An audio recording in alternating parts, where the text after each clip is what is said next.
అందరికీ తెలుసు. పనికిరాని కాళేశ్వరానికి 1,00,000 కోట్ల రూపాయలు ఇచ్చి ఆగమేఘాల మీద పూర్తి చేసే ప్రయత్నం చేసింది. కానీ ఇక్కడ పెండింగ్ ప్రాజెక్టులను చతికిలబడేసి బడ్జెట్ సపోర్ట్ లేకుండా ఫండ్స్ ఇవ్వకుండా 10 ఏళ్ళు కాలయాపన చేసింది. అలాగే పాలమూరు రంగారెడ్డి ప్రాజెక్టు కూడా దాని డిజైన్లు మార్చి ప్లేస్ను మార్చి గందరగోళంలో పడేసి ఎన్విరాన్మెంట్ క్లియరెన్సులు రాక ఇంటర్ స్టేట్ డిస్ప్యూట్లు చేసి పాలమూరుకు ద్రోహం చేసిన చరిత్ర ఈరోజు అందరూ గుర్తు తెచ్చుకుంటా ఉన్నారు. కానీ కాంగ్రెస్ ప్రభుత్వం వచ్చిన తర్వాత ఎట్టి పరిస్థితుల్లో పాలమూరు రంగారెడ్డి పథకాన్ని ముందుకు తీసుకుపోవాలి, ఆ ప్రాజెక్టును పూర్తి చేయాలని దాంట్లో ఉన్న బాటిల్ నెక్స్ అన్నింటినీ వెతికి పట్టుకొని క్లియర్ చేస్తూ ఉంది. ముఖ్యంగా రిహాబిలిటేషను, R&R ప్యాకేజెస్, భూమికి పరిహారం ఇవ్వడం, ల్యాండ్ అక్విజిషన్స్, వీటన్నిటికీ డబ్బులు కేటాయించకుండా ప్రాజెక్టులు ముందుకు రావు. అలాగే ఉద్దండాపూర్ ఏదైతే ఉందో పాలమూరు రంగారెడ్డి ప్రాజెక్టు గుండెకాయ. సో ఉద్దండాపూర్ ప్రాజెక్టులో ల్యాండ్ అక్విజిషన్కు డబ్బులు ఇవ్వకుండా, వాళ్లకు రీసెటిల్మెంట్కు ప్యాకేజ్ ఇవ్వకుండా ఆ ప్రాజెక్టు ముందుకు పోదని తెలిసి వాళ్లకు మంచి ప్యాకేజ్ ఇచ్చి అక్కడ ఉన్న వాళ్ళని తీసి వేరే దగ్గర రీసెటిల్మెంట్ చేసి ఇప్పుడు ఆ ప్రాజెక్టు నిర్మాణాని కోసం ఉన్న అన్ని ప్రక్రియలను కూడా పూర్తి చేసి రాబోయే రోజుల్లో చాలా తొందరగా పూర్తి చేస్తాం. మాకు కమిట్మెంట్ ఉంది. మహబూబ్ నగర్ జిల్లా నుంచి ముఖ్యమంత్రి గారు ఉన్నారు కాబట్టి మేము ప్రజలకు మాట ఇచ్చినాం. ఖచ్చితంగా ఈ జిల్లాను, అధమ స్థానంలో ఉన్న జిల్లాను ప్రథమ స్థానంలోకి తీసుకుపోతామని చెప్పి మా అందరు ఎమ్మెల్యేలు కూడా గట్టి కంకణబద్ధమై పనిచేస్తూ ఉన్నాం. ప్రాజెక్ట్సే కాకుండా విద్య విషయంలో కూడా మహబూబ్ నగర్కు టాప్ ప్రియారిటీ ఇస్తూ ఉన్నాం. ఇక్కడ అనేక కాలేజీలను తీసుకొస్తూ ఉన్నాం. అలాగే స్కూల్స్ని బాగు చేస్తూ ఉన్నాం. కొత్త ఇన్స్టిట్యూట్స్ని తీసుకొస్తూ ఉన్నాం. జూనియర్ కాలేజీలు పెడతా ఉన్నాం, డిగ్రీ కాలేజీలు పెడతా ఉన్నాం, స్కిల్ డెవలప్మెంట్ సెంటర్లు, ఏటీసీ, అడ్వాన్స్ ట్రైనింగ్ సెంటర్స్, ఇవన్నీ కూడా పెడతా ఉన్నాం. మన యువత చదువుకున్న తర్వాత ఏదో ఒక స్కిల్ నేర్చుకొని ఉద్యోగానికి అర్హత సంపాదించాలి. పాలమూరు జిల్లా హ్యూమన్ రిసోర్స్ క్యాపిటల్గా ఉండాలన్న ఆలోచన ముఖ్యమంత్రి గారు చేస్తూ ఉన్నారు. వారి బాటలో ఎమ్మెల్యేలు మేమందరం కూడా నడుస్తూ ఉన్నాం. ఖచ్చితంగా రాబోయే 5-6 సంవత్సరాల్లో పాలమూరు జిల్లా స్కిల్ డెవలప్మెంట్కు కేర్ ఆఫ్ అడ్రస్గా ఉంటుంది, ఎడ్యుకేషన్కు కేర్ ఆఫ్ అడ్రస్గా ఉంటుంది, అలాగే హరిత విప్లవానికి కూడా కేర్ ఆఫ్ అడ్రస్గా ఉంటుంది. దానికోసం ఈ బడ్జెట్లో అన్ని రకాలుగా ఎక్కడెక్కడ ఫండ్స్ రిక్వైర్మెంట్ ఉందో అవన్నిటికీ కూడా ఫండ్స్ ఇస్తూ ఉన్నాం.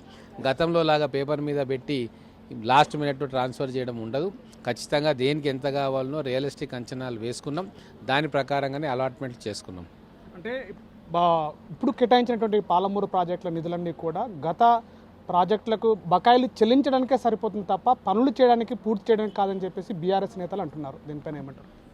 ఇప్పుడు కూడా బీఆర్ఎస్ నేతలకు బడ్జెట్ మీద అవగాహన లేదు, ఫైనాన్షియల్ పొజిషన్ మీద అవగాహన లేదు. ఎంతసేపు కేసీఆర్ చెక్కభజన చేసుడు తప్ప కేసీఆర్ ఈ 10 సంవత్సరాల్లో పాలమూరుకు చేసిన ద్రోహము, తెలంగాణకు చేసిన ద్రోహము ఏ ఒక్కరికి అర్థమైనా ఆ పార్టీలు ఎవరు ఉండరు. ఈరోజు ఎప్పుడు కూడా బడ్జెటరీ సపోర్టుతో పాటు నాన్ బడ్జెట్ సపోర్టు కూడా ప్రతి ప్రాజెక్టు మీద ఉంటుంది. బడ్జెట్ సపోర్ట్ కొంత చేస్తాము, తర్వాత ఫైనాన్షియల్ ఇన్స్టిట్యూషన్స్ తోటి లెండింగ్ చేయడం లేదా ఇంకా ఫండ్స్ రేజ్ చేసుకొని ఆ ప్రాజెక్టును పూర్తి చేయడం జరుగుతుంది. ఏ బడ్జెట్ సపోర్ట్ తోటి నువ్వు 1,00,000 కోట్ల రూపాయలు కాళేశ్వరం మీద పెట్టిను అంటే కొద్దిగా కూడా ఎవరు చదువుకోరు, ఎవరికి ఆ ఫైనాన్సెస్ గురించి తెలియదు. బడ్జెట్ ఎంతవరకు సపోర్ట్ చేస్తుంది అనే విషయం వాళ్ళకి అవగాహన లేదు.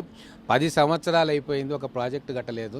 ఒక్క మోటార్ స్టార్ట్ చేసి 90% పూర్తయిందని చేతులు దులుపుకున్న వాళ్ళకి ఏం మాట్లాడడానికి కూడా అర్హత లేదు. ఈరోజు పాలమూరును నట్టేట ముంచిన చరిత్ర ఇక్కడ ఉన్న బీఆర్ఎస్ నాయకులది. కనీసం ముఖ్యమంత్రి గారి దగ్గర పోయి నోరు తెరిచి అడిగే ధైర్యం కూడా లేని వాళ్ళు ఇక్కడ ఎమ్మెల్యేలుగా, మంత్రులుగా 10 సంవత్సరాలు వెలగబెట్టిరు కాబట్టే ఈరోజు పాలమూరు ఇట్లా వెనకబడ్డది. ఇప్పుడు కాంగ్రెస్ ఎమ్మెల్యేలు అట్లా లేరు. ఏ విషయమైనా ముఖ్యమంత్రి గారి దగ్గరికి నేరుగా వెళ్ళి సమస్యలను చెప్పుకునే వెసులుబాటు, అవకాశం మాకుంది కాబట్టి ఈరోజు ఇంత పెద్ద ఎత్తున నిధులు పాలమూరుకు అన్ని నియోజకవర్గాలకు వస్తూ ఉన్నాయి. అంటే ఒకటి, ఇప్పుడు పాలమూరు ఉన్నటువంటి ప్రాజెక్టులకు నిధులకు ఇప్పటికే నిధులు తక్కువైపోయినాడు బీఆర్ఎస్ నేతలు అంటుంటే, మరోవైపు కూడా కొడంగల్ లిఫ్ట్ ఇరిగేషన్ అనేది కొత్తగా చేర్చారు. ఎందుకు దాన్ని చేర్చారు అనేటువంటిది ఒక చర్చ కొనసాగుతుంది. దీనిపైన ఏమంటారు? ఎందుకు చేర్చారు అంటే కొడంగల్ తెలంగాణలో భాగం కాదా? కొడంగల్, మక్తల్, నారాయణపేట, దేవరకద్ర, మహబూబ్నగర్ ప్రాంతాలకు నీళ్లు రావద్దా? నీళ్ళు ఎంతసేపు గతంలో కల్వకుర్తి ఉన్న ప్రాంతానికి, గతంలో ఆర్డీఎస్ ఉన్న ప్రాంతానికి నీళ్లు రావాలన్నా? అట్లా కాదు కదా. జిల్లాలో ఎక్కువ భాగం రెయిన్ షాడో ఏరియాలో ఉంటుంది. అత్యల్ప వర్షపాతం నమోదయ్యేది పశ్చిమ మహబూబ్ నగర్ జిల్లా కరువు కాటకాలతోటి ఇన్ని సంవత్సరాలు బాధపడ్డది. ఈరోజు వలసలు కూడా ఎక్కువ వెళ్ళేది నారాయణపేట, కొడంగల్, మక్తల్ ప్రాంతమే. కాబట్టే పాలమూరు రంగారెడ్డి నుంచి నీళ్లు రావు అక్కడికి. ఎందుకంటే మొత్తం డిజైన్ మార్చేసిరు కదా. జూరాల నుంచి వచ్చే పాలమూరు రంగారెడ్డి ప్రాజెక్టు మొదలుపెట్టుంటే ఈ పాటికి కొడంగల్, మక్తల్, నారాయణపేట సస్యశ్యామలం అవుతుండే. కానీ ఆ పని చేయలే. కాసుల కోసము, కకృతి కోసము, కమిషన్ల కోసము దాన్ని తీసుకుపోయి శ్రీశైలం బ్యాక్ వాటర్లో పెట్టింది. ఆ మోసము, ఆ దగా చేసినందుకు కాబట్టి ఈరోజు కొడంగల్ ఎత్తిపోతల పథకాన్ని మొదలుపెట్టి త్వరితగతిన పూర్తి చేస్తేనే అది పాలమూరు ఎక్స్టెన్షన్ అవుతుంది. మొదలు original Palamuru Rangareddy lift irrigation scheme గదే. దాన్ని కింది మీదకి చేసి కక్కుర్తి పడి కాంట్రాక్టర్లతో కుమ్మక్కు అయిపోయి ఈరోజు తెలంగాణ నట్టేట ముంచారు. కాబట్టి వాటిని సరిచేసే కార్యక్రమం ఏదైతే పాలమూరు రంగారెడ్డి ఇప్పుడున్న ఆయకట్టుకు ఇప్పుడున్న ఏదైతే ఆలోచన చేస్తున్నారో దానికి ఉద్దండాపూర్ వరకు కంప్లీట్ చేయడం, తర్వాత పశ్చిమ మహబూబ్ నగర్కి దానికి ఇంకో ప్రాజెక్టు ద్వారా నీళ్ళు ఇవ్వడం అనేది వివేకవంతులు చేసే పని. ఆ పనిని మేము చేస్తూ ఉన్నాం.